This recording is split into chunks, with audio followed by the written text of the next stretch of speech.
Oi, eu sou a B, esse é o canal Sapatômica e hoje eu tô aqui para conversar um pouco sobre a minha vivência como sapatão não binário. Bom, a sociedade patriarcal na qual a gente vive, ela virou para todo mundo e falou assim, é o seguinte, mulher é isso. Mulher é assim, se comporta de tal maneira, tem tais habilidades e aptidões, se veste de tal jeito e deve gostar de homens. Isso se chama papel de gênero. É quando a sociedade pressupõe uma lista enorme de comportamentos esperados de acordo com seu gênero. É tipo quando a gente supõe que mulher é frágil, que mulher dirige mal, que mulher tem senso maternal por natureza, que é delicada, que performa feminilidade e que sente atração por homens, que deve ser submissa, cuidadora do lar. E a gente sabe que isso não é de acordo com a realidade. Nem todas as pessoas impostas mulheres preenchem esses requisitos. E isso acontece porque o papel de gênero mulher é uma construção social e uma forma de manter a opressão de gênero e o status quo da sociedade. Não é uma realidade prática. Bom, eu fui no caminho 100% oposto a tudo isso. Eu não sinto atração sexual afetiva por homens, eu não me identifico com nenhuma dessas características definidas como esperadas de uma mulher. Então, como eu posso me identificar como mulher se tudo que a sociedade diz que uma mulher é e deve ser não se encaixa em mim? Independente do meu corpo, eu não me vejo como mulher. Eu não me vejo como esse desenho que tem hoje disponível na sociedade de mulher. E eu também não me identifico com a imagem ou com o papel de homem. E isso é desde criança, desde os 4 anos de idade. Eu nunca consegui me identificar verdadeiramente com nenhum dos gêneros, com nenhum dos papéis. Pra ser bem sincera, eu sempre me identifiquei muito com sabe aqueles personagens de filme ou de livro que são anjos, agêneros, assexuados? Eu sempre me identifiquei muito com aquela imagem. Sempre me vi completamente descolada de todas as opções e caixinhas que me foram oferecidas pela sociedade. E foi muito profundamente doloroso viver uma infância, uma adolescência e parte da vida adulta me olhando por fora e por dentro e não conseguindo me entender, não conseguindo encontrar respostas pra me entender. Eu sabia me posicionar tanto enquanto sapatão, mas ao mesmo tempo eu tava vivendo uma relação de ódio e de tristeza com minha própria identidade de gênero. E eu não podia falar com ninguém sobre isso, porque eu corria risco de ser invalidada como sapatão. Justo a única coisa que eu tinha 100% de certeza sobre mim. Bom, infelizmente e felizmente foi exatamente isso que aconteceu quando eu me assumi a gênero. Muita gente me invalidou como sapatão, mas também muita gente me validou, me abraçou, me aceitou, e isso foi lindo. Mas quando eu ando na rua, como as pessoas me veem? Como mulher. Quando eu tiro a roupa, como me veem? Como mulher. Quando eu procuro um emprego, dou uma opinião ou busco um atendimento médico, me tratam como mulher. Isso se chama socialização. Significa que mesmo que eu não me identifique como mulher, a sociedade sempre vai me tratar como mulher. Eu acredito que esse é um dos maiores desafios de qualquer pessoa não binária. É que a gente vive num mundo onde basicamente ninguém nos vê como pessoas não binárias. Sempre vão tentar socializar a gente ou como homem ou como mulher, um dos dois. Sempre vão tentar enfiar a gente numa caixinha binária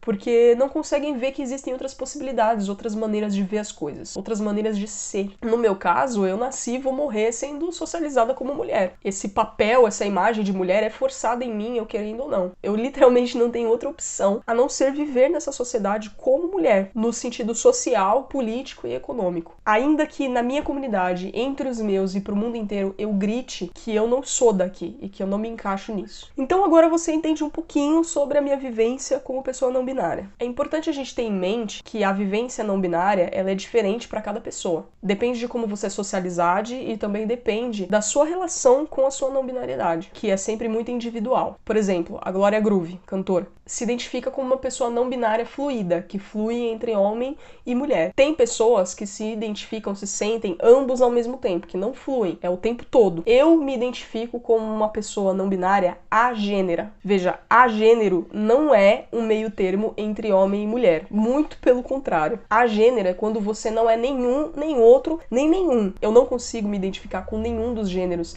disponíveis hoje no mundo. E além disso, eu não apenas não me identifico, eu estou completamente fora da caixa de gêneros.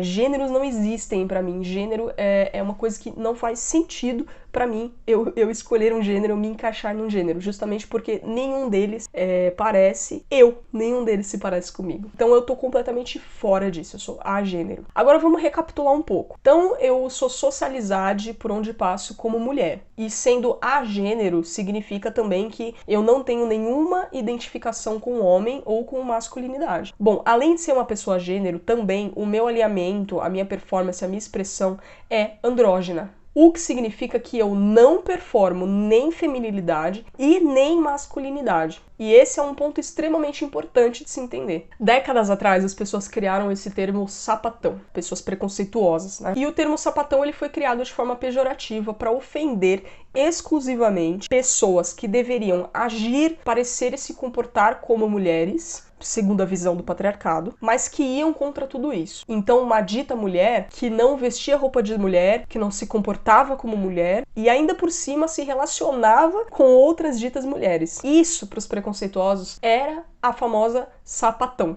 Isso é muito importante. O termo sapatão, ele sempre foi usado de forma pejorativa para ofender pessoas desfém, pessoas que a sociedade impõe que deveriam performar feminilidade, mas que não performam, pessoas como eu. Então, por mais que eu tenha a liberdade de entender e expressar a minha identidade de gênero, a minha orientação sexual, a minha performance, desde que eu existo, por onde eu passo nesse mundo, a sociedade me taxa e me trata como sapatão. Desde criança, eu ando nas ruas e eu ouço as pessoas, sapatão! E isso ainda considerando que eu sou uma pessoa branca, porque se eu fosse uma pessoa preta, muito provavelmente eu ouviria mais o termo caminhão, que é um termo mais utilizado por preconceituosos para reduzir e para ofender e humilhar sapatonas que não performam feminilidade e que são pretas. Tanto que o movimento militante de sapatonas pretas vem significando esse termo caminhão, que é para usar com muito orgulho, que é para que não seja mais um termo com poder de diminuí-las. Assim como eu passei, por exemplo, pelo meu processo de ressignificar o termo sapatão politicamente para mim. Então é claro que desde muito cedo eu fui inserida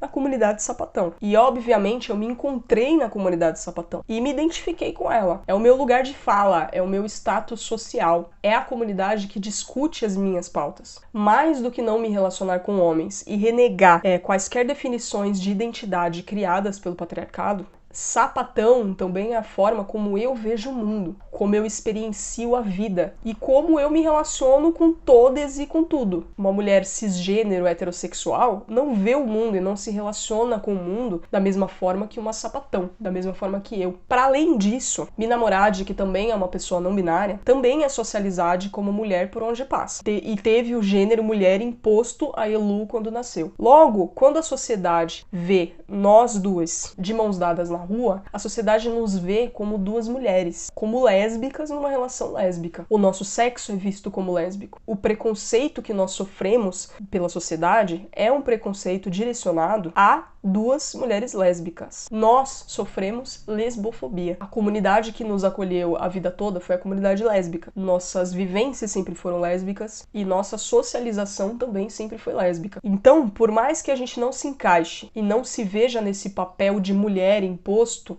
a nós, ainda assim nós nascemos e morremos sendo tratadas como tal. Nós vivemos nesse mundo na prática, como mulheres e como lésbicas. Porque é o que é imposto a nós, mas também é como nós nos encontramos politicamente e socialmente. Se fosse um mundo mais evoluído, nos veriam como as pessoas não binárias que nós somos, mas a gente não chegou lá ainda. A gente ainda vive num mundo binário que divide tudo entre homem e mulher. O que nos traz ainda uma nova questão ao refletir sobre a vida de pessoas não binárias, lésbicas ou sapatão. É o fato de que, por vivermos numa sociedade que divide tudo entre homem e mulher, também as orientações sexuais que existem são baseadas em binariedade.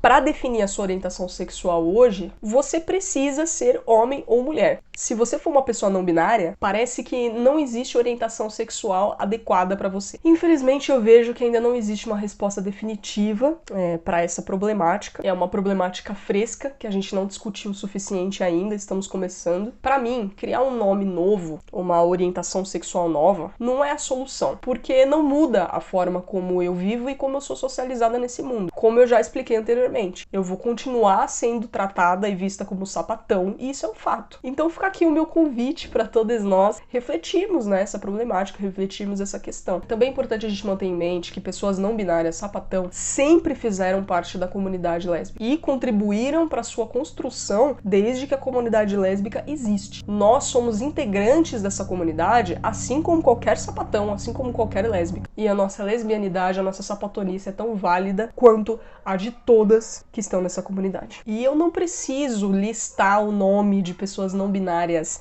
históricas no meio lésbico para provar isso. E me pedir isso, me exigir isso, seria até mesmo uma atitude violenta. Porque eu mesma demorei 29 anos para me compreender e me assumir como pessoa não binária justamente por medo de ser expulsa da comunidade lésbica. Sofrendo depressão profunda e quase encarando uma transição que teria sido um maior arrependimento da minha vida. Foi quase uma vida inteira renegando uma parte essencial do todo que sou eu, por medo de ser expulsa do lugar ao qual eu pertenço. Essa é uma transfobia silenciosa e velada com a qual eu ainda tô aprendendo a lidar. Enfim, eu acredito que tudo que nós, sapatão não binários, pedimos respeito às nossas identidades, respeito aos nossos pronomes escolhidos e principalmente respeito às nossas existências. É isso, galera. Eu espero ter conseguido esclarecer um pouco mais pra vocês sobre quem eu sou, sobre como é toda essa questão de ser uma sapatão não binária. Eu queria dizer e reforçar que tudo que eu falei aqui é a minha experiência pessoal, a minha visão, a minha identificação e que não necessariamente ela se aplica a todas as pessoas que se identificam como sapatão não binário por aí. Enfim, se você tem a sua história também legal pra contar aqui embaixo, coloca aqui nos comentários que eu tô a fim de saber qual é a sua história. E vamos conversando mais. Na próxima, eu volto com mais assuntos interessantes pra vocês, tá bom? Falou, gente. Até a próxima.